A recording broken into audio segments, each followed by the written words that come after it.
জানেন এনসিপি বলেছে এই 10 দলীয় জোট এইটা কোনো আদর্শ ভিত্তিক জোট না। যেই জোট আদর্শের কথা বলতে পারে না ওই জোটকে বাংলাদেশের মানুষ লাল কার্ড দেখাবে।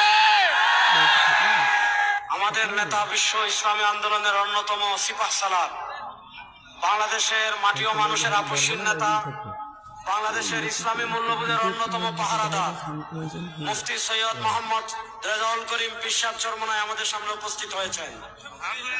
আজকে এখানে আমি বক্তৃতা করার জন্য আসি নাই। জাতীয় উলামা মাশায়েখ আইম্মা পরিষদের কেন্দ্রীয় যুগ্ম সাধারণ সম্পাদক আমার ভাই মুফতি ইসমাইল সিরাজির পক্ষে ভোট ভিক্ষা চাইতে আপনাদের কাছে এসেছি। আপনারা জানেন এই নারায়ণগঞ্জ ফতুল্লা, এখানে পাঞ্জাবি জুব্বা পরে রক্ত মাংসের বিএমপি যারা শরিয়া বিশ্বাস করে না, তাদের নাম নিয়ে কেউ যদি ভোট চাইতে হয় আপনারা তাদেরকে ভোট দিবেন না। আর পীর সাহেব চরমনাই ইসলামের পক্ষে এক বাক্সের কথা বলেছিলেন।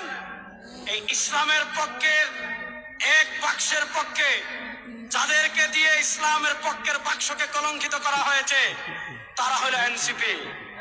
আপনারা জানেন এনসিপি বলেছে এই 10 দলীয় জোট এইটা কোনো বুঝলি